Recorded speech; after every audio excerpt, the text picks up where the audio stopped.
Hello again, welcome back to the channel. Glad you could join me. So I'm reading through the Vampire Hunter series again, Vampire Hunter D, and I have gotten to Pale Fallen Angel, volumes 1 and 2, which is the 9th book in the series. And I did some looking before starting this. Apparently it was printed as 4 books in Japan, but when it came to the United States, they compiled it into 2 volumes. So volume 9 of the series is parts 1 and 2, and then volume 10 of the series is parts 3 and 4. This starts different than many of the other books in the Vampire Hunter D series. Vampire Hunter D is met by a vampire. Now you'd think, well, what's different about that? This vampire is Baron Byron Balzus, and he has come to hire D. He wants to kill his father, Lord Vlad Balzus, and he has a feud with him. And so he wants D to come with him and act as his bodyguard because his father knows that he's coming and is going to be sending out assassins to kill him. And he wants to make sure that he arrives in Krauthausen, his hometown, where his father lives. He wants to arrive intact and ready to fight and kill his father. Now, D agrees to it.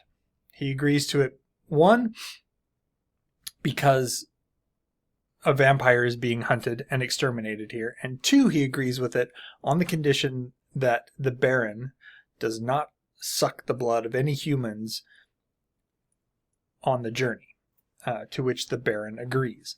Now, these aren't the only 2 that end up on this journey. Later on the journey, they run into 2 young people, a boy and a girl, brother and sister, May and Hugh. May and Hugh are acrobats, and they are so amazingly talented that they were recruited to the capital. So they are going from wherever they came from to the capital, and they end up traveling with D and the Baron for quite some time. They also meet up with another vampire. Her name is Miska Drake. And she definitely does not want to be in the vicinity of D or the humans because she has the typical noble attitude of, they are beneath me. Humans are prey. We have a part human, part vampire here who hunts our kind. He is lower than even them.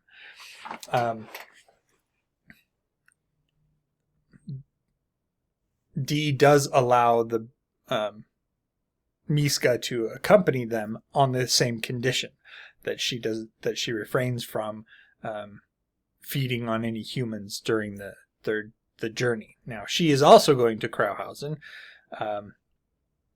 for reasons of her own. Her father had told her there was something in Krauthausen for her, and so she was going to claim it. D, as is always the case, seems very cold and calculating, but his coldness and his calculation is done in such a way that he's trying to keep these humans safe. They actually end up running into another human. Her name is Taki. She was the assistant to one of the assassins that was sent after Baron Balzus. There are several times during the course of the journey that D tries to leave May and Hugh behind. They come to a town at one point, and D is determined to leave them there. But the Baron points out the fact that the town saw these children get out of his carriage, and they know that it's a noble's carriage, and there's no way that the children would be safe in this particular town, because they would be immediately targeted by the townsfolk as soon as Dee and the Baron left.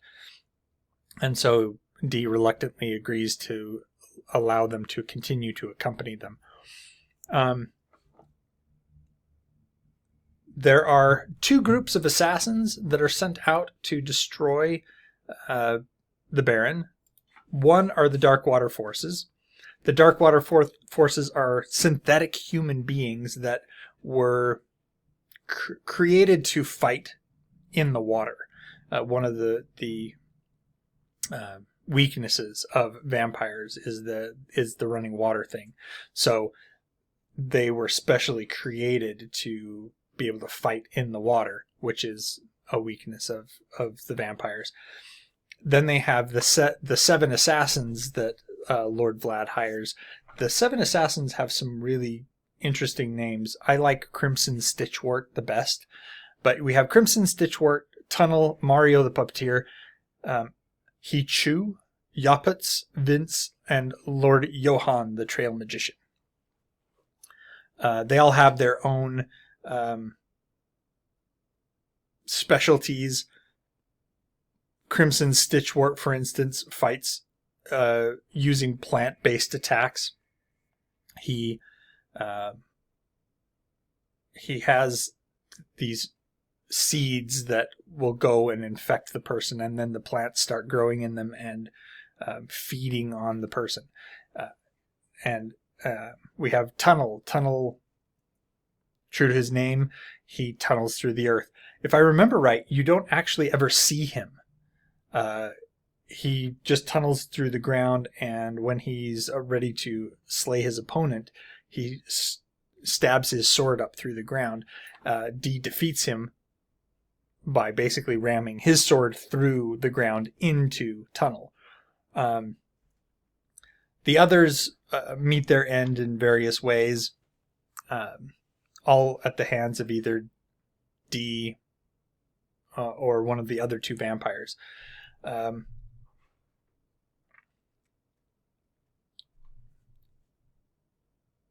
This is actually one of the times in the series where we get kind of an expansion of the world that is created by Hideyuki Kikuchi.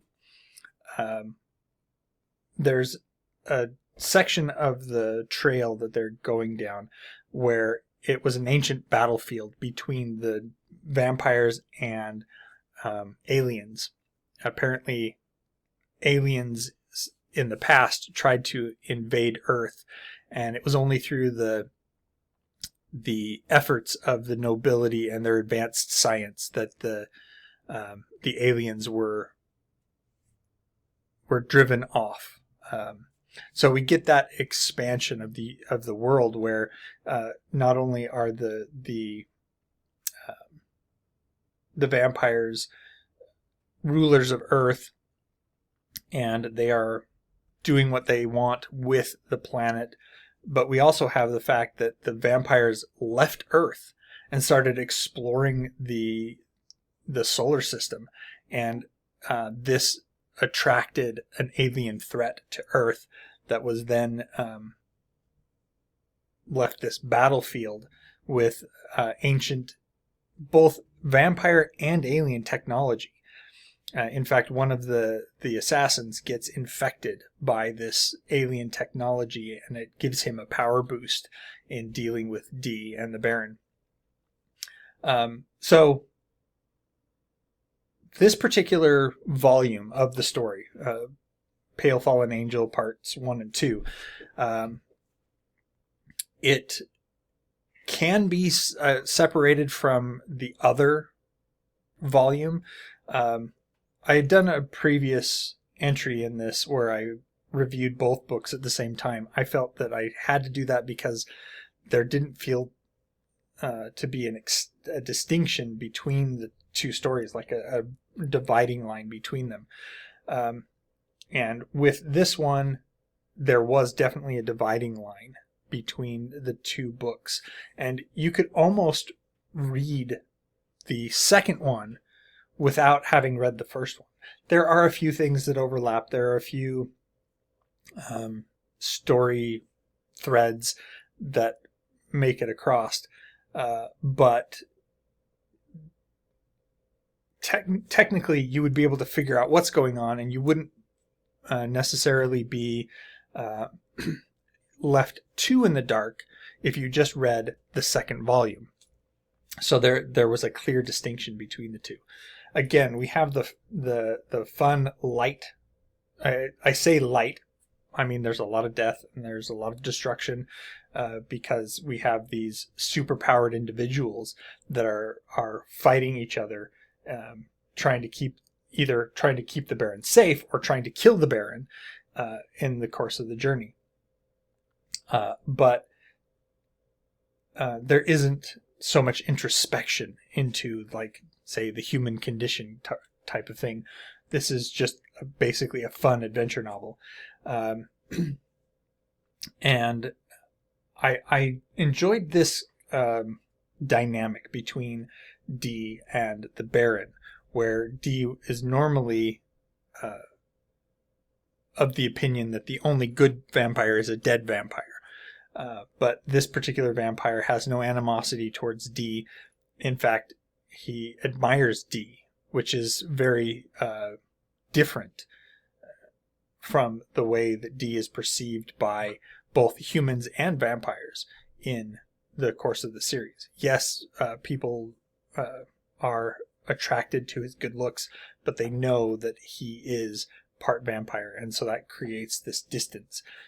And at the same time, we see that Dee is working, trying to do his job on the one hand, but also trying to keep not just the Baron, the person he's been contracted to protect, trying to keep him safe, but he's actually looking out for the humans in the group, especially the humans in the group.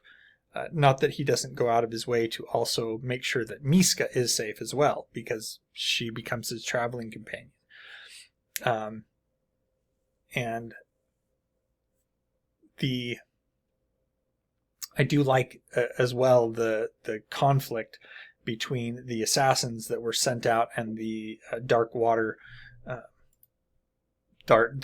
forces that are trying to stop Dee, and the different ways that Dee adopts to overcome these particular obstacles in their journey to Krauthausen. Highly recommend Pale Fallen Angels. Very much enjoyed it. And interesting enough, I mentioned to a friend that I was reading this series, and mentioned that we don't really have this kind of light novel, and he pointed out that we did at one point, and we kind of have gotten away from it.